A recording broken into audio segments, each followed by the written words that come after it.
All right, Kiss Army, welcome to the KissFAQ podcast. Thank you for giving us your time today and letting us into your head. I hope we don't do any damage.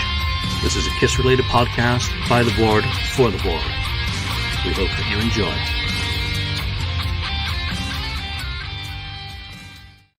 All right, welcome to episode 475 of the KissFAQ podcast. I'm your host today. We are live. We've got Daniel staying up well past midnight to join us. Welcome back, Daniel.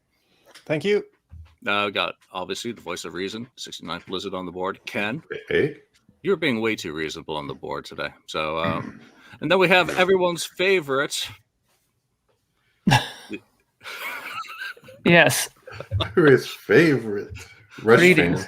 Hey, I got taking some heat this week. Hey, actually, I got quite a few people who were saying that they agreed with my comments last week. There's quite a few agreeers there. Yeah, no, last week you were called the voice of reason on the episode because you called it how you saw it, where I was seen as Julian Schill. Kool-Aid drinker. The corporate tie-wearing. You know what? We all take what we take out of these things. Obviously, I do skirt a fine line at times, just like some of the topics I have to kill on the message board that other people feel are completely reasonable. Say a magic thread. I get hate mail from previously banned users parroting that they're still able to read the board. Well, yeah, dumbass. Everyone's able to read the board. You don't have to participate have to sign in to read. But I'm not having threats against people posted on my board. So I guess that makes me an evil person to not allow threats to be communicated or personal contact details to be posted for people. I'm sorry. I find that objectionable. My board, I pay the bills. You don't like it. You can either comply with them. You can complain about them. But it reaches a point sometimes where you get, They're showing the door. It's not me, it's you, and sure vice versa. So it doesn't need to be a big deal.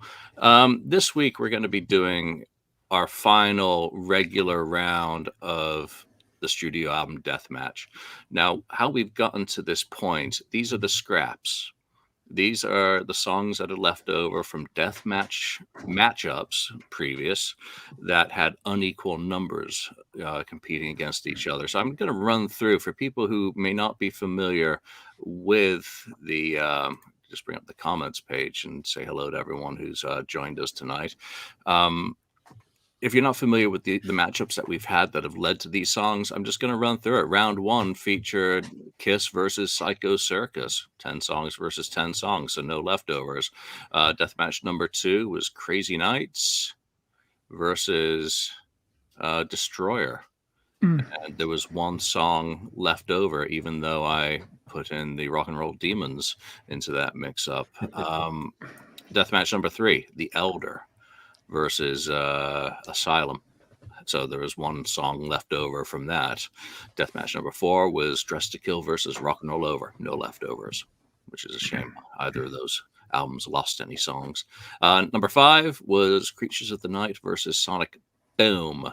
So 2 songs from Sonic Boom go into this round because of only 9 songs on Creatures, of course. Deathmatch number 6 was... What was that? That was Love Gun versus Dynasty. So 10 versus 9. Almost Human went into the scrap heap. Almost Human into the scrap heap. I'm sure Ken's eyebrow just raised up. Paul Stanley like. Number 7 was Lick It Up versus Revenge. So there was one song left over from that matchup. God Gave Rock and Roll to You Too. Number 8, Animalize versus Hotter Than Hell. Parasite was left over there. Was it Animalize? Yeah, it was. I'm having trouble saying, so please bear with me, even though I'm wearing my glasses. The font's way too freaking small.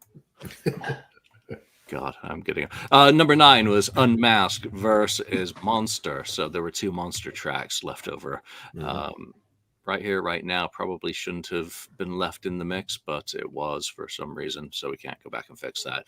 Number 10, Carnival of Souls versus the album with the most filler. Hot in the Shade. So 3 songs will be featured from Hot in the Shade tonight. And then, of course, the last round we did was Kiss Killers versus, what was it? Alive 2 studio side, plus all the other individual songs from the catalog. So we've got 10 songs that are left over. And just to keep it nice and simple, the songs from the first half of the death matches, 5 songs went into the red cup, and from the second half went into the green cup, because it's already been random, so it's all very easy to do. And some of the songs that we've got going up against one another tonight, obviously Almost Human, When Lightning Strikes, Never Enough, Dark Light, When Your Walls Come Down, Parasite, The Devil Is Me, All for the Love of Rock and Roll, Rise to It, Betrayed, Somewhere Between Heaven and Hell, and God Gave Rock and Roll to You. Daniel, I got a question for you. Yeah. Do you think any Hot in the Shade song is going to make it through to the next round in this mix-up tonight? I think it'll be kind of hard for the Hot in the Shade songs this time around. There aren't too many good anyway, but those that were left over, I don't see too many moving on to the next round. Nope. All right. What about you, Mark? Well, logic would tell you that none of them should get into the next round, but the problem with these things is that it's all about the matchups. There could be one that, somebody can, match up with, and you'll say, God, as much as I'd like to eliminate this Hot in the Shade song, I just can't vote for this other song. So you never know. Yeah. Ken? Yeah, I don't know. It just depends on that one song that, like, oh, wait a minute, this this is a crap song, and the Hot in the Shade song is maybe not as crappy as that other one song. So we'll see what happens. David Parrish, what a horrendous list of songs I just read out. I don't know about that. I don't know. I don't know if I would compile those 10 songs into Kiss's 97th compilation album, but so why don't we just jump straight in? Lonnie's been held up, so I'm going to withhold voting, unless. But I may just give my opinion at the end. There's a tie. Well, there won't be a tie with only 3 of you, Ken. Oh, I'm sorry. All right. First song out of the hat is When Lightning Strikes is going up against. Oh. Lightning Strikes. Start doing a little dance when I hear that. A very catchy song, no matter if David thinks it's horrendous. Somewhere Between Heaven and Hell. That's really rather interesting. I won't say it's tasty, but Daniel, Somewhere Between Heaven and Hell, or When Lightning Strikes? I sort of like both of those songs. I thought it was kind of cool that Tommy Thayer finally got a song of his own, even though it was heavily Ace influenced when it comes to the lyrics. I thought it was kind of cool. But Somewhere Between Heaven and Hell, I think, has one of the strongest choruses on Hot in the Shade. I kind of like that song. I just wish they would have put some more effort into making it sounding good as well, because as we all know, the demos presented on Hot in the Shade sounds like crap. But I have to vote for the Hot in the Shade song, one of my favorites of that album. All right, we got cool one for song. Hits. One for hits. All right, H&H.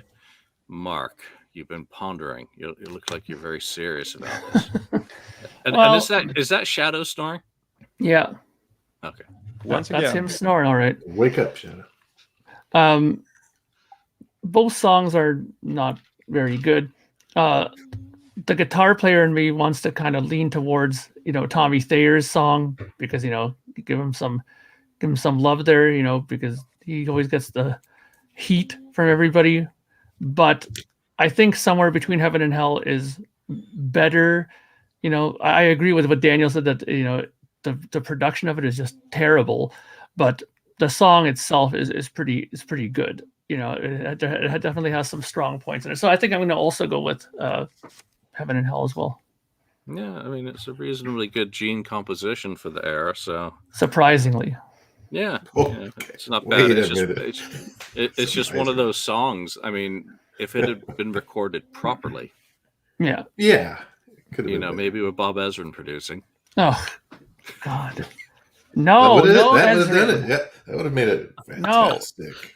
All right, Ken, Yeah. your vote doesn't actually count, but Yeah, well, I'm gonna go with Heaven and Hell. that one is better for Ken's me. going to vote It's for more, Gene. yeah, but Yeah, it's more this is a memorable for surprise. me too. When I think of both songs, that one I can hear the chorus in my head easily on that one versus Lightning Strikes, which is more.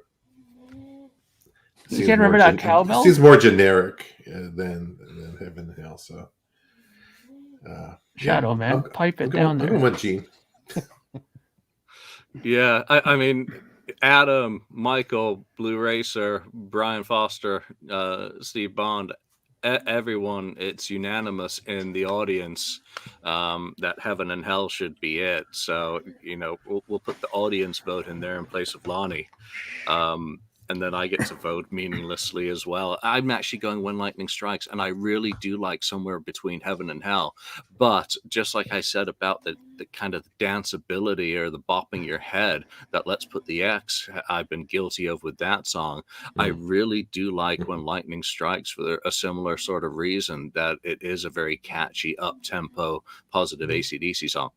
Yeah, right.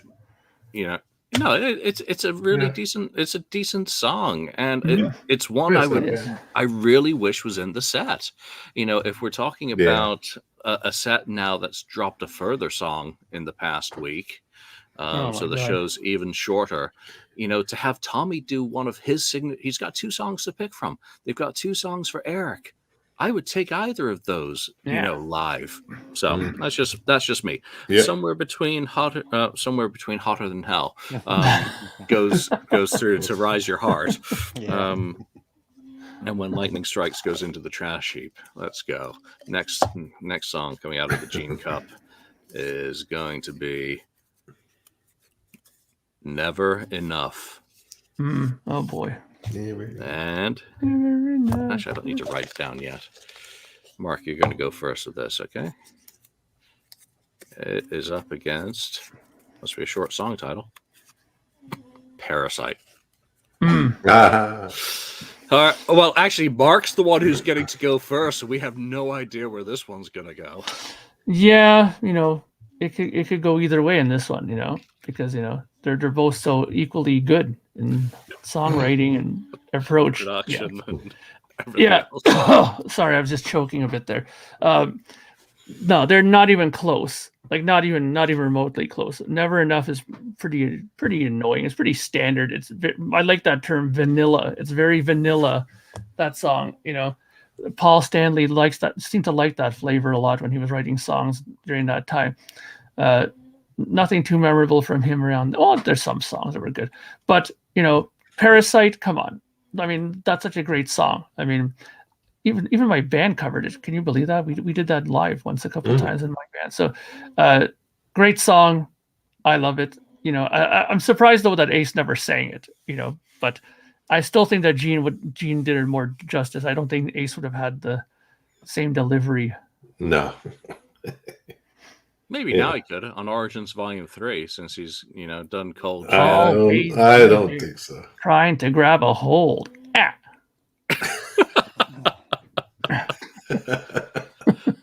All right, Ken. Parasite or Never Enough? I can't get it. Never Enough or whatever. Parasite. Yeah. Parasite for sure. I mean, it's classic Kiss, great song. One of the great better songs off of Hotter Than Hell. So it's a no-brainer. Never Enough's not bad. It's not bad. It's actually probably one of the better songs on Sonic Boom, but what? It's not. It's nothing compared to Parasite. Wow. Yeah, I don't know if I'd call it one of the better songs. Well, Boom. Well, look at the rest of the material on Sonic Boom. So that's brutal. I think I should have with this matchup. I should have thrown these back and done a different matchup, but it would have been even worse. Daniel.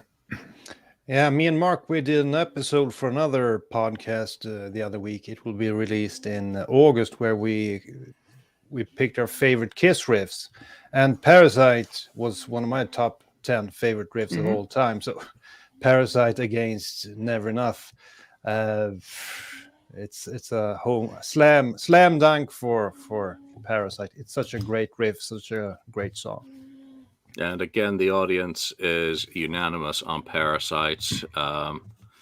Yeah, Parasite. I don't like no. Again, the audience is What the? Turn me off. I don't want to hear myself. That's embarrassing.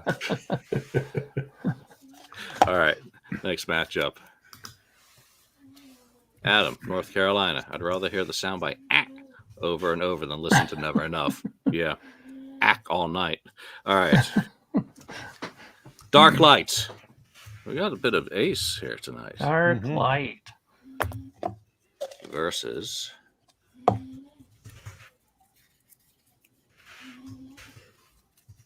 Eric Singer. Watch out. All for the Love of Rock and Roll versus This is Dark easy. Light.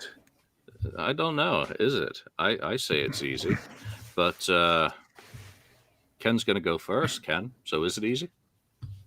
Is it easy? Yeah. All for the Love of Rock and Roll and Versus Dark Light. Ace's only real songwriting contribution to Music from the Elder versus Dark Light's Bob Seger. Dark Light's not bad. You know, I like the little guitar solo deal he does in the middle of it. And it used to be Don't Run or whatever before it was Dark Light. All for the Love of Rock and Roll is a cool song. That is difficult. I'm gonna go with Dark Light because I do kind of like that song. You actually had to think about that. But I had to think about it. Well, I had to think about it. All for the Love of Rock and Roll is a cool song. You know, and Eric does a great job of singing on it, but Dark Light is better for me. Works better for me. All right. Mark. I have to say first, the people in the gallery here, the comment section, you people are out of your minds. Dark Light? No. This I right away when I heard this, I right away said that this is no contest. This is for sure All for the Love of Rock and Roll. This song is much better in my opinion. I've always liked it better. I always thought that Eric Singer did a great job singing it. I always thought it was a crime that he never gets to do his he doesn't get to do songs like this live, that he's only forced to have to do like Black Diamond and do a really bad, cloning of Beth live. Why don't they let him do his own material that he did for Kiss there? I mean, it doesn't make any sense. So to me, I'd rather have Dark Light obliterated from the catalog and let them do All for the Love of Rock and Roll. Dark Light is really, for the amount of people that are involved in the songwriting of it, including, what's that fool again that's in there? That guy from Velvet Underground. What's his name? Lou Reed. Lou Reed. I mean, you even have that clown in there, and it doesn't make for a good song. So, it's All for the Love of Rock and Roll for sure, I think. Wow. We have a tie to be broken, Daniel. At least Lou Reed did a better job on Dark Light than he did with Metallica. You know, that Lulu or Lucy or whatever. Lulu, yeah. Just horrible. One of the worst things I've ever heard. Yeah. That's terrible. Yeah. Well, for me, it was kind of easy. I think if it was the other way around, that the Eric Singer song was released in 81 and Dark Light was released later, no one would ever bother about Dark Light, because to me, Dark Light is kind of a substandard song.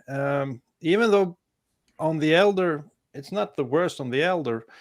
Ace kind of still was a rocker on the Elder, and it's a rocking song, but against the Eric Singer song, it doesn't stand a chance for me. Even though Paul was heavily influenced by another song, he stole a whole lot for that one. But I think it worked so well with Eric Singer on vocals. The lyrics goes, it's classic Kiss lyrics, and I like the vibe of the song. It kind of reminds me of early Kiss, something that could have been on Dress to Kill or something like that. One of the few songs from the later records that I still listen to. So for me, I love not I love rock and roll. Put another dime in All the for the jukebox. love for the love of rock and roll. Yeah. Could go on a few more rounds. A good song, but on the other hand, I see why they can't play the new Eric Singer and Tommy Thayer songs live. I mean, for us diehards, of course, but at this point in time, I don't see them playing them, and I really don't see a reason for them to play them either. But I still go to the record and listen to that song. It's a good one. Okay, well, we have a bit of a tie because the gallery, with the exception of Adam, who is aligned himself with Mark, is all dark light. So I'm going to break the tie. So you're changing the rules? Yeah, I thought you. Wait in the midst of the show, Julian. No, yes, you are. I've been putting the gallery vote in the whole time Okay. in place of Lonnie. Okay. Yeah, Sure. I have. I'm not cheating. Sure. Well, it's a tie. Try to tell yourself that. Yep. Suit and tie, Julian. Yep. Suit and tie, because the masses thinks dark light. Julian's going to see to it that dark light moves on. Sorry, guys. Oh, okay. We mean sorry, guys. You want to be like that? Okay. But No, I will go with what the panel says, not the masses. Sorry, gallery. Daniel has, and I just nearly put Darklight in the pile. So I would have actually gone with Darklight because I am not a big fan, but I liked your observation about it being a road song, very similar to Dress to Kill. I mean, it is kind of in the same theme as Room Service, Ladies in Waiting, Two Time, or all those songs which were from the experience on the road, and it is kind of autobiographical, regardless of the writers, for Eric. So good observation. All right, here we go, Ken. Almost Human. Yes. Oh, good. It's going up against me knocking over 10. Almost Human versus The Devil Is Me. Can Gene beat himself? Oh, God. I'm not touching that. Okay, so who gets to go first on this? We're back to Daniel. Well, two Gene songs, but the classic one, of course, goes through this time. Almost Human. Not the best song on Love Gun, according to me, but I do like the riff in Almost Human, and I kind of like the theme of the lyrics. Kind of dark lyrics for Gene. And I like that diddle-dee-doo. That's a cool riff. So against the newer song, I mean, it's easy picking. It's Almost Human. Mark. Yeah. I mean, Almost Human it's okay. I mean, like I said before, I never liked the whole, Tito Puente, conga drums going on in there. It just doesn't sound very Kissish. But the other song is just dreadful. The Devil Is Me is just brutal. So it's going to be Almost Human. Okay, Ken. Yeah. I know you're having a very difficult time deciding. Oh no, it's not difficult. I mean, I'm surprised I'm not hearing any love for The Devil Is Me, because the shouty, accusational lyrics are really good. I like Gene's vocal there, and then I love how he's just kind of deadpans. The Devil Is Me. Yeah, which is too much reminder I like the of style of it. It's too much reminder of the the Gene Simmons Family Jewels, Exactly. I know, but it's just too. That song is a little bit too paint by numbers, even for Gene Simmons. So, Almost Human is great, great, different. Nothing like it. Doesn't sound like anything else. Great riff, like Daniel said. Great mood. I like the whole vibe of it. The werewolf kind of theme and all that kind of stuff going on. So, yeah, love it. Love that song. Wins for me. Sorry, I would have been The Devil Is Me. I think it's a better song. I think Almost Human is a pretty weak attempt to write God of Thunder for himself. Yeah, he could do better than that. Yeah, as can Paul Stanley. So wait a minute. Yeah, well, who wrote God of Thunder? Paul Stanley can also not allow a lot of other great Gene songs on the album. So yeah, there you have it. But he wrote God of Thunder. But he wrote God of Thunder, Gene Simmons. So actually, Bob Ezrin is who made God of Thunder a classic. Yeah, let's give some credit to Bob Ezrin. No, do we have to? Mark? Yes, we do, because it's the truth. If you listen to Paul's original version, the outlook of it, the disco version. I mean, it's completely. Yeah, he was doing disco before there was disco. Let me tell you something. If they would have left that version on the album, it still wouldn't have made the album any worse than it was. Oh man! They could have left it disco, and it would have been just as bad. Wow. We've got God Gave Rock and Roll to You. 2 against Rise Your Heart. Rise to It. God versus Rise. Which means that let's go with Ken first on this. So God Gave Rock and Roll to You. 2. To Rise to It? Really? Rise to It? I didn't know I was left. Rise to It. Wow. There was a recent Bob Halligan Jr. interview. I mean, he's been, I think, on some podcasts. He did Song Facts interview with Greg Prado. And it was really kind of interesting, his perspective about writing Rise to It with Paul Stanley. So a good story for you to go and check out. You find the links on the FAQ or on Facebook. And I think, didn't Three Sides have him on as a guest? I think so, but can't remember. Yeah. I'm going to go with Rise to It. It's a Kiss, Paul, whatever, written song. It fits more with the Kiss style than God Gave Rock and Roll to You, which they kind of turned into their own. But it's a cool song, God Gave Rock and Roll to You, but it's not the same as Rise to It. It's a great rocker of a song, so I'll stick with that one. Which was Rise, right?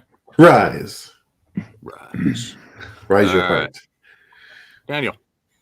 2 weeks back, we voted for the greatest Kiss cover, the greatest song Kiss ever made a cover of, and this one was at the top of my list. Even though the cheesy lyrics, this was my top pick. God Gave Rock and Roll to You, because I think they made it a Kiss song. And after the fiasco that is Hard in the Shade, they finally managed to present something that was cool and a cool video, and it sounded great. And Gene and Paul splitting the vocals between them, great guitar solo from Bruce, and they actually did change the song quite a bit to make it their own. Rise to It, I think it's okay. Rise to It, it's a decent rocker. Probably one of the 2 or 3 weakest openers on any Kiss album. And that says a lot, because they have made a whole lot of albums. I never really cared for Rise to It.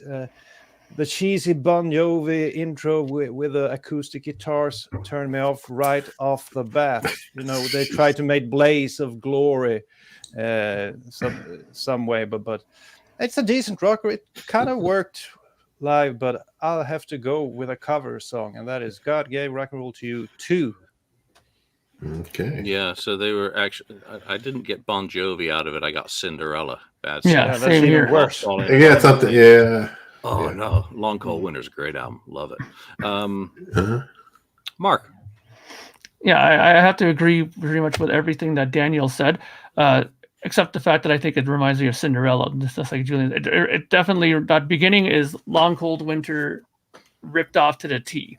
That whole beginning, and like Julian, I love that album. It's one of my vinyl albums I probably will never get rid of. I love that album, but I have to agree with Daniel. God Gave Rock and Roll to You. While it is a song that has been touched by the foul, deadly hands of Bob Ezrin, it still is a song that's decent. And like I said before in an episode, this was a song that they used to see if Bob had his chops back, production wise and writing wise. And I'll have to say that he did a good job, and that's coming from me, an avid hater of Bob Ezrin. So I definitely think that this song is much better than Rise to It. I think Rise to It it's a good song. It's a good rocking song and opening, but it just doesn't have the meat. It doesn't have the stuff going on in it. It isn't thought out as good. Yes, Ken thinks I'm wrong, of course, but you know, I am right. I didn't do that. Let me tell you, I'm correct here, okay? Because I think that it has much more thought into the songwriting. I think that this is Paul at his medium best songwriting wise. Okay, so what was your pick? God Gave Rock and Roll to You. Okay, thanks.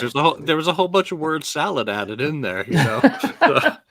Are you sure? And the gallery's equally mixed on this because I mean, I'm disappointed that God Gave is going through, even as a Brit, and this was, I think, a number 4 hit. Yes, number 4.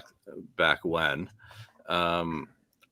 I got Hot in the Shade and I heard those intro guitars, you know, the acoustic crap to Rise to It, and then it kicked in the ripping bass, I was like, this is much better. I like this much more than Crazy Nights. So it was really a kumbaya moment for me, because it brought me back to the sort of Kiss that I liked, even though the album, even back then, was, you know, had some pretty big plateaus and some pretty freaking big ravines getting through those 15 songs. But Rise to It was a great way to open up that album.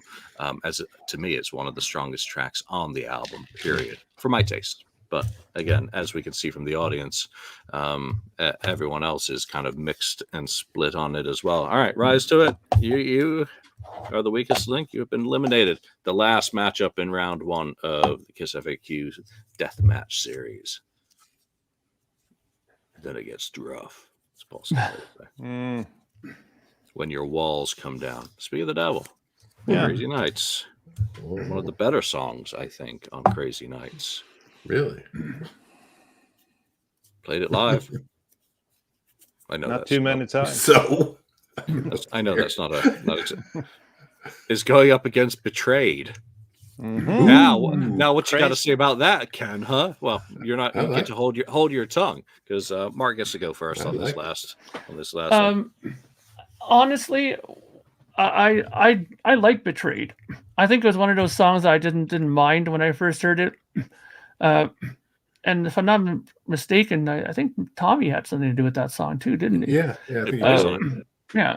I think it's a good song. I definitely think it's catchy. It has a memorable chorus. It's one of those songs, you know, there's, like we just said already 100 times now, for an album that has 15 songs on it, try to remember the chorus in half of those songs on the record, you'd have a hard time. But this one I can remember for sure. It's very catchy, easy to remember, and I think that's a good sign of a decent song. So I'm definitely going to go with Betrayed. Wow. Okay. Daniel? I'll have to second what Mark said. Betrayed to me was always one of my favorites off of Hot in the Shade. I think Gene sings it well, and he has a great chorus. And they tried that one live as well, but it didn't really work out. And as always, when we talk about Hot in the Shade, you would have wanted to see it with a better production, you know. I think that imagine with the Unholy production, Betrayed, with that sound, it could have been really good, because I think it's if they had put a little more effort into that song, and if it had been on Revenge, it could have been a classic. So I think it's a good song. The other one I don't care for too much. I never liked that one. So Betrayed for me. Before I go to Ken, I'm going to bash Gene Simmons' writing for a moment. You know what? This Betrayed is a song that makes me think of Gene's lyric blender on Fast Cycle. That's all. It's like it's vomiting words at the speed of light. It's garbage. But it does have a cool vibe. Yeah. And live, it had a cool attitude that would be fully realized in stuff like Unholy. So I see Unholy as a successor to kind of the attitude of Betrayed, with a little bit of help from, Vinnie Vincent. So, but my vote doesn't count, as Daniel keeps telling me. Ken. Sorry about that. It's Betrayed for me. Because it's Gene. Not just because Gene is good. It's a memorable song. It's memorable. It's one of my, favorite songs. One of the favorites off of Hot in the Shade, the limited amount. But that one's one of those that just gets stuck in my mind. The lyrics thing. Yeah, he needed Vinnie Vincent or Bernie Taupin or somebody. Bernie Taupin. Hey, why not? Throw somebody out there, Madman Across the Water or whatever. But Betrayed is pretty good song, and I agree with Daniel that with a little bit more production effort there, and maybe mixing a little bit different, it could have been a real great rocker. I mean, better than it is, obviously. But Betrayed is a winner for me. Yeah, just right. real quick. I have to make a comment on about what Julian said about Gene vomiting lyrics.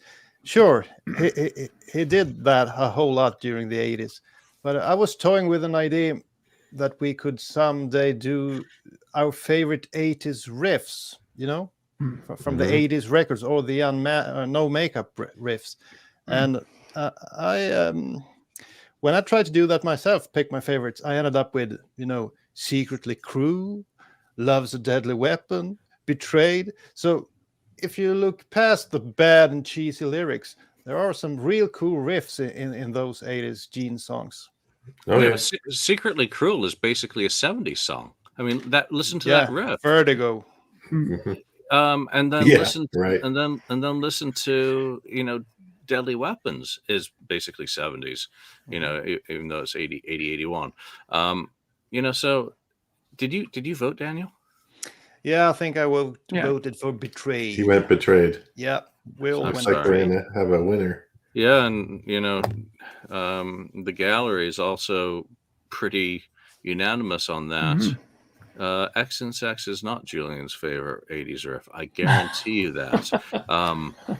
But there are some pretty bad songs in the Kiss catalog that I've been guilty of bopping my head to. So I think we all have at various times. I'm disappointed to see When Your Walls Come Down go, because, again, that just shows a complete disrespect for Bruce Kulick by you guys.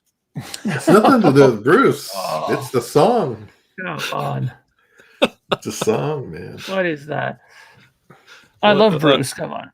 Yeah, no, everyone loves Bruce. He just needs the right matchups. All right, so let's just recap the winners and the losers, because when they say there aren't any losers, they are losers. Yes. When the Lightning Strikes versus H&H, whatever that was, Heaven and Hell. Heaven and Hell wins. Never Enough versus Parasite. Parasite wins.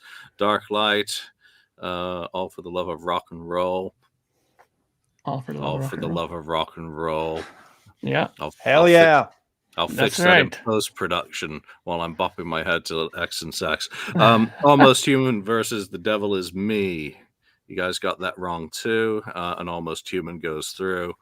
God Gave Rock and Roll to You versus Rise to It. You got that one wrong. I'm going to get my red pen out for this, actually. and then Betrayed versus When Your Walls Come Down. I think actually it's right that Betrayed goes through on that. I think it could have done a lot better if it had a few more live performances as well. But I think it only had the one. Can't remember if that was Redondo Beach or Stone Pony. Stone Pony, I think. Yeah. Yeah, lose track of all that shit.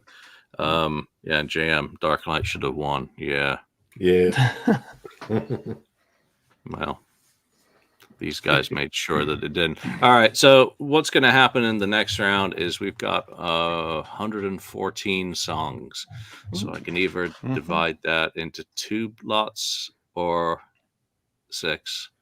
I'll figure out how we're going to break it up, but it's all going to be random from here on. Albums can go against album tracks. It's not going to be like football where home countries can't play one another. Like happens in the soccer leagues. And then we'll just start thrashing through those and whittle down the list. But I think for the rest of this episode, let's talk about some of the recent news. One of the very cool things, and Ken, I don't know if you've seen this yet on the board, is the Sam T. Serpent or official 1/8 scale statue model thing is 1/8? now 1/8 scale is available for pre-order from Kiss Replicas. So it's a 1/8 scale replica of the 1977 Love Gun prop. Weighs about 2 kilos, 4.5 pounds. It's the packaging dimensions are close to 16 inches. That's pretty big. And how much do you say? 250 units worldwide. Pre-sales now open. Only 250, huh? Estimated delivery date of September or October 2023. And remember, supply chains can affect that. Is that only $299? $300. Wow. That's it. And it's die-cast anodized metal with a marbleized resin base with an aluminium plaque, hand-painted, custom packaging. That is actually, I'm shocked. Does it blow like steam out or anything, or lights? The eyes light up red? No. I think 300 is a great price point for 6. Well, it's a limited 1.5 foot high. That's like 1.5 foot high. Yeah. I'd probably be slain if I bought that or something. I can see Daniel would be right on that. It'd be cool to have, but I probably won't purchase that. But it's I'm sure a lot of people will buy that really quickly. We'll sell. We all know that Daniel's saving his money for the concert stage used torch that Gene uses on the sword. Yeah, save your money for that. $5,000. I bought tickets for all my money. No, have no money left. Yeah, I would be tempted, but I would prefer a full scale that doubles as a coat rack. That's a good idea. Coat rack. Something with a little bit more multifunction, but I think it looks fantastic. It sounds like it's very well made. I mean, $300 for metal, and heavy metal. Yeah. In today's economy, that's pretty good. So good luck to Kiss Replicas on that. Daniel, Mark, either of you would be in the market for that sort of thing? I mean, Daniel has no money, but after getting Kiss tickets, but Kiss already took all his money. Yeah, probably not. I mean, like I said before, I've never been really much into that part of the Kiss collecting. I had little things here and there, like the the incense burner and a couple of Christmas ornaments, but that's about it. I don't think I'd be getting that. I mean, it probably, like I said, it probably looks really good. It's probably worth the money, but I would probably spend the 300 and something else. Yeah, man, if 300 disposable right now. The next box set, yeah. If you were there in 77, 78 and saw Sam Serpent when you were like 10, 12 years old and were really taken aback, I'm sure it would be kind of cool. But now, entering the Kiss fandom much later on, Sam Serpent was never anything special to me.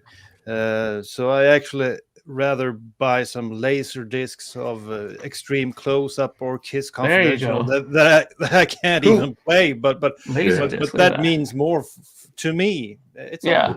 about Sure. your history, your own personal Yeah. history. So I Right. won't buy that one. Yeah, I think you've already made the right judgment. You've got tickets to see Kiss with Mhm. people who are important to you. Yeah, There you go. that's my pick.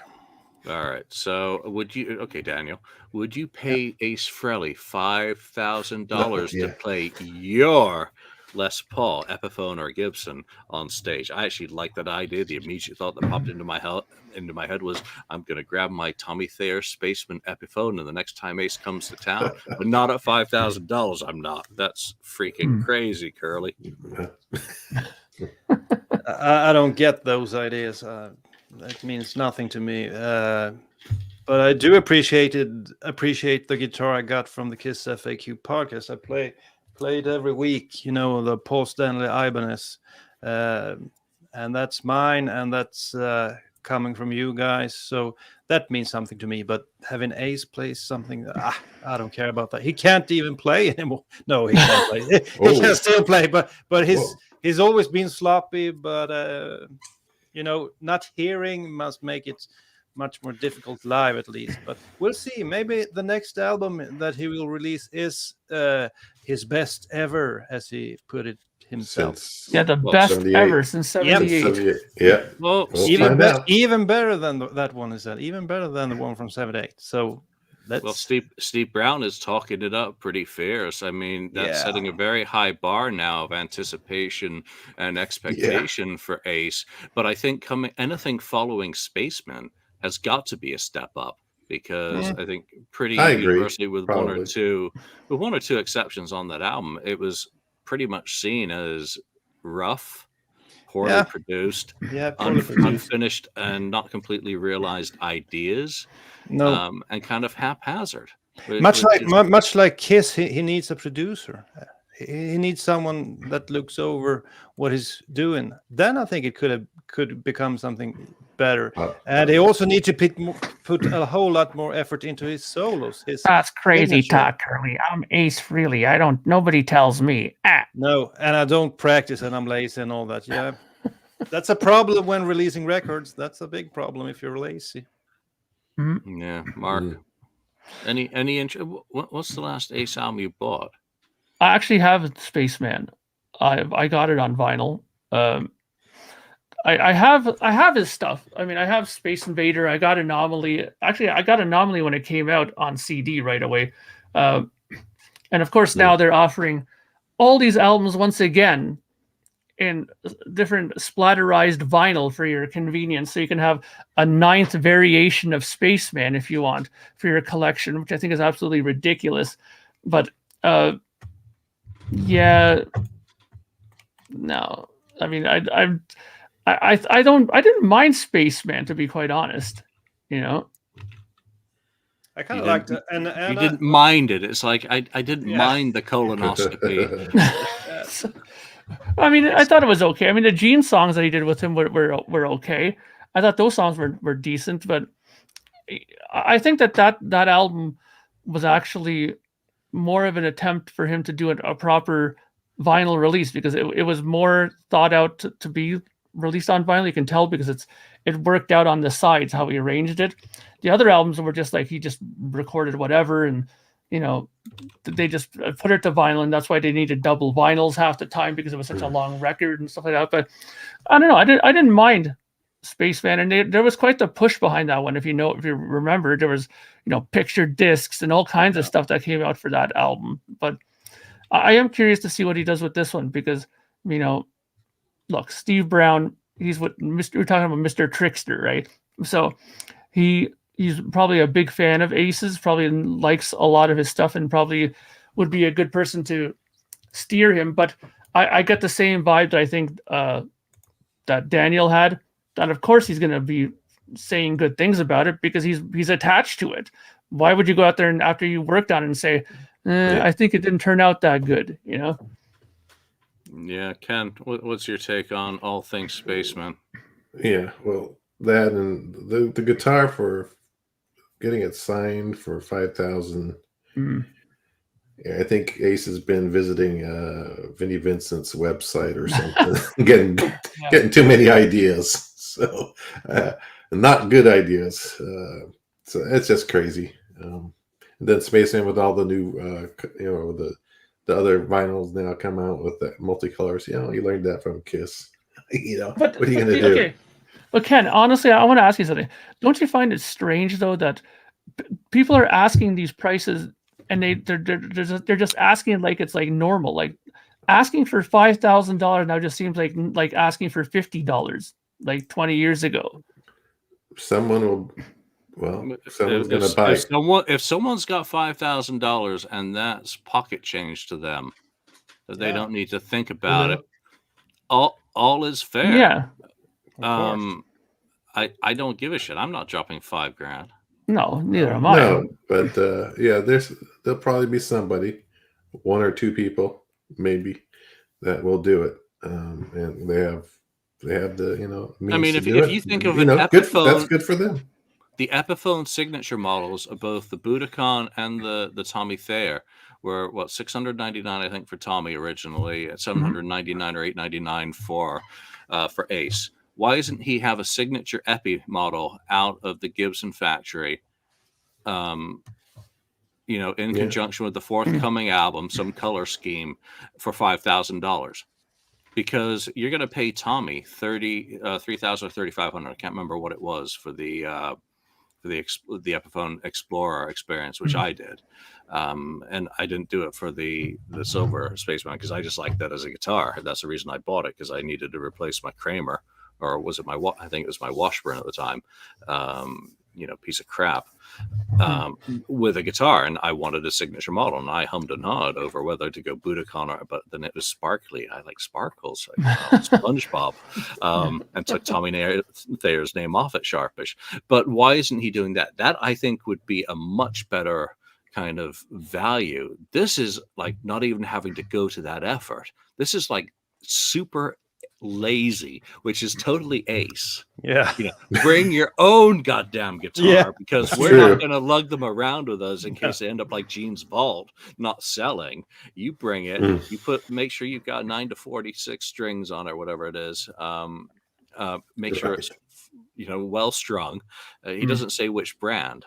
What do you want? Ernie Balls? You want what?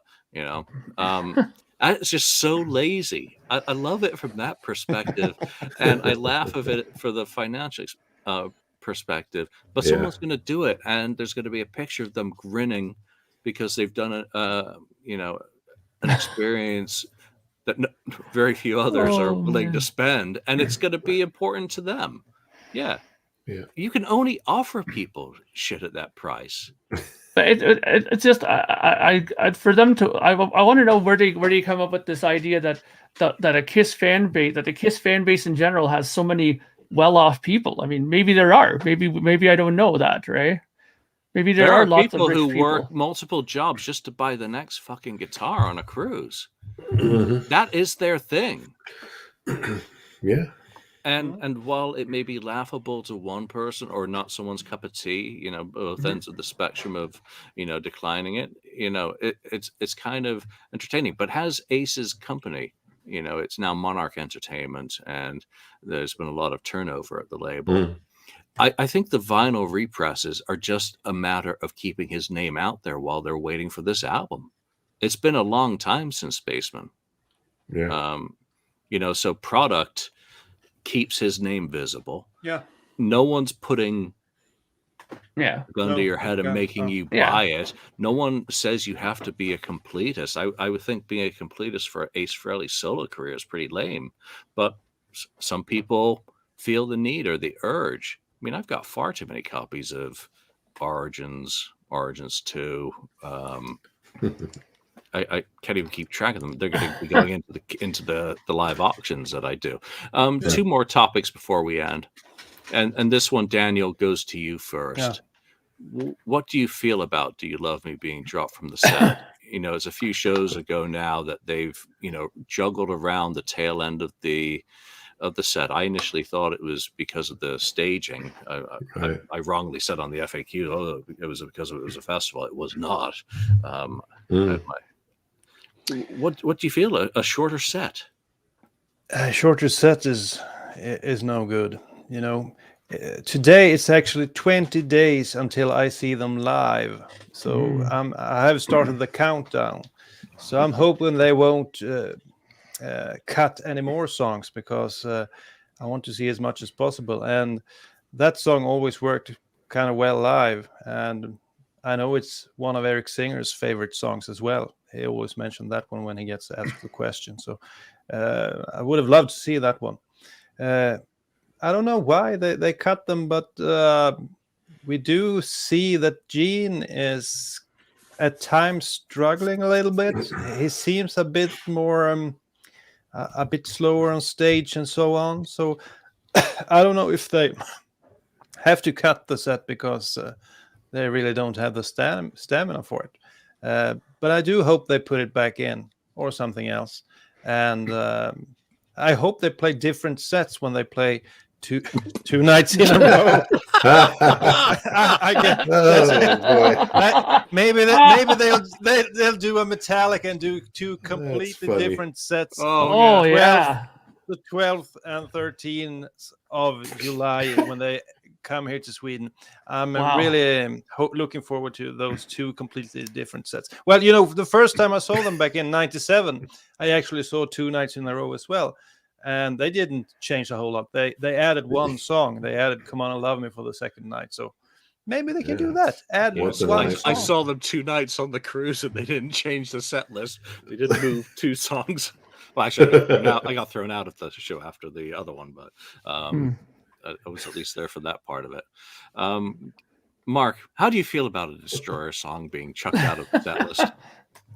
Well, you would probably think that I would say thumbs up and get rid of it and get rid of some more of the Destroyer stuff off there. But like I said before, and if I'm nothing if not consistent, and that is that I think a lot of the songs from that album are much better live than they are on album. I think they come across much better.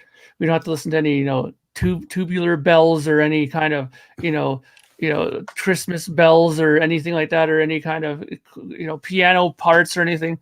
It's just straight ahead rock and roll, and I think it comes off better that way. I agree with Daniel that I think that it's not a good thing, though, that they're taking it off, because for people like Daniel, who have been waiting so long and, is even starting his own personal countdown in his house, probably has like a big number 20 on his wall, and then the next day he's going to have 19. Like the little advent calendar for Kiss concerts. Yeah. And then, so for him, hearing that a song has been taken away is probably like a shot to the stomach. He's probably thinking to himself, by the time that you come to Sweden, are they going to remove 3 more songs from the set list? But he brings up a good point. Maybe they're, as they're coming near the end of the tour, maybe it's starting to take a toll on them. Maybe they're starting to get a little tired. Maybe Gene's like, huffing and puffing halfway through the set, or maybe even Paul is. Don't forget, Paul said that he's had maybe every major, joint in his body replaced or fixed at some point in his career. So, the touring takes a toll on you, right? So maybe at this point in their 70s, they're needing to, wind down like altogether the set list as well, like, bring it down. Maybe they need to extend Eric's drum solo, or, make, maybe they'll need like 11-minute guitar solo for you. Daniel, wouldn't you love that?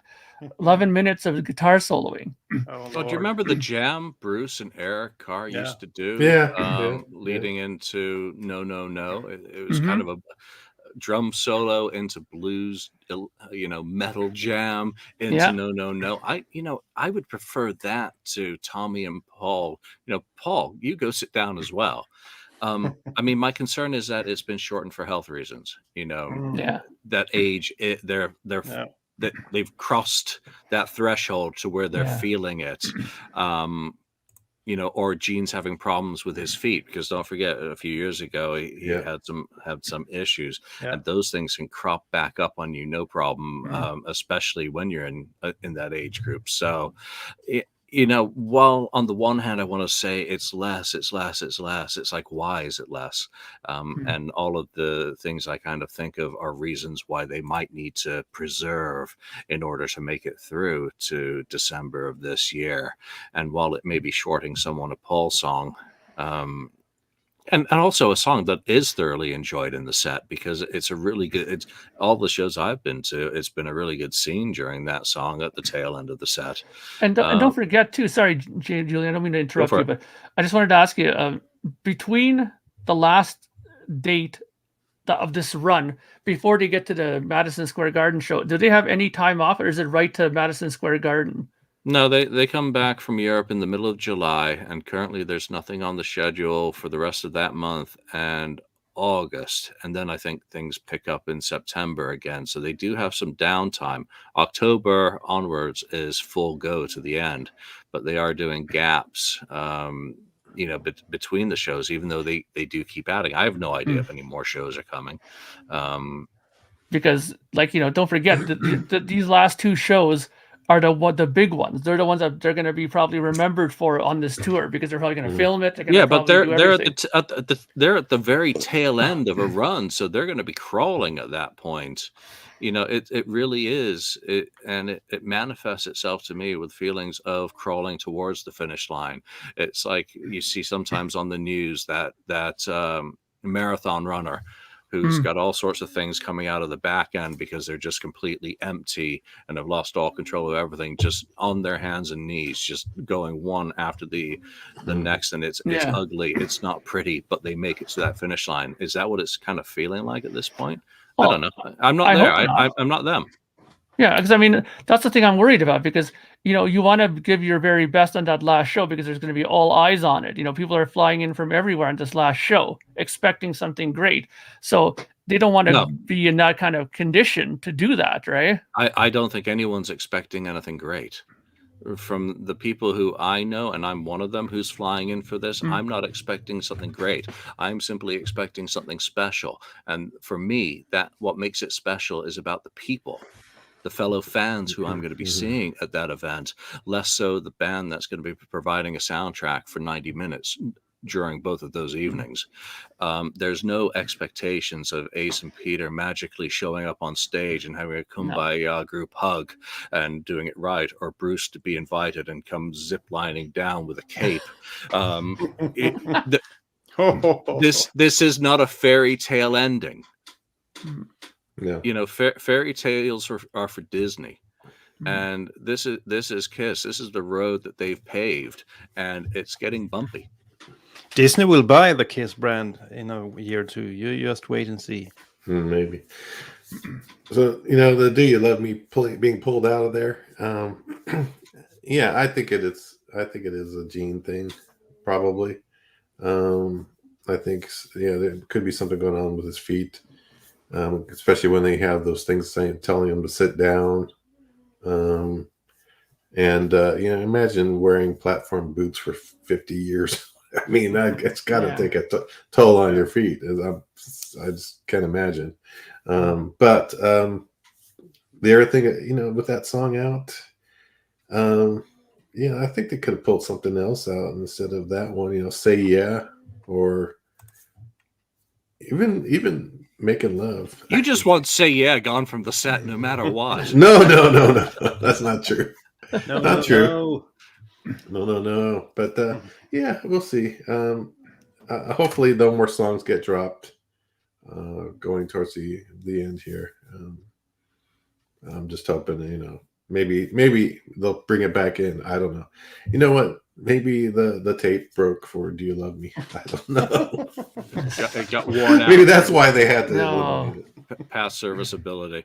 All right, I got one more piece of news, and then we're at the end, and it is Rock City Machine Company, which is the spin-off band from the guys in Ace's backing group, Phil Schaus, Jeremy Asbrock, and gang. Their new album is up for pre-order on where is it up for pre-order?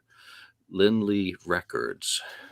You go on Facebook, find RCMC, find Phil Schaus, find Jeremy Asbrock. Get their pages, support the album if you're so inclined. You can hear a couple of singles. They've dropped a new one, which is really good. Great summer vibe. And I like the last single a lot as well. So if you're so inclined, check it out. Vinyl options, of course, are available.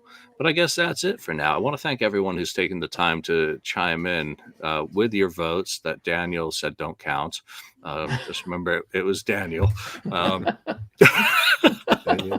Daniel's like, I'm gonna smash this guitar over your head, Julian. You can't change the rules once you started. That's the whole point. You say that to the wrong guy. Look at me on the FAQ. I understand. Yeah, I understand. Julian math, Julian rules. Yeah. No, fair enough. But we do appreciate you taking the time to join us live today. But for now, from Ken, from Daniel, Mark, and the absent Lonnie, thanks, and we'll see you next time. Thank you for spending time listening to the KissFAQ podcast today. All sales are final. There are no refunds. If you'd like, look us up on Facebook or come over to the KissFAQ message board and discuss the topic we've broadcast today. Don't forget to rate us on iTunes, Spreaker, or wherever you've listened to the show. We hope you'll join us again. Who changed the bloody rules?